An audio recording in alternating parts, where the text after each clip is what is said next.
Hey guys, what's up? All right, if you want to resize a clip inside Premiere, it is buried in a folder.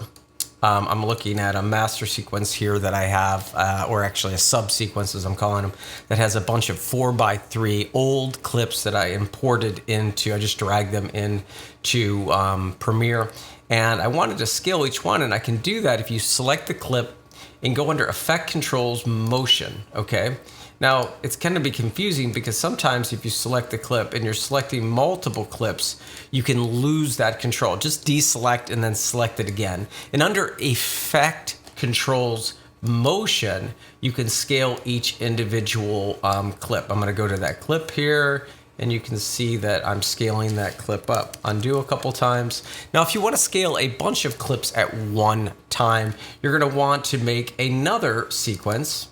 Here I have a master sequence. I just go to File, New Sequence.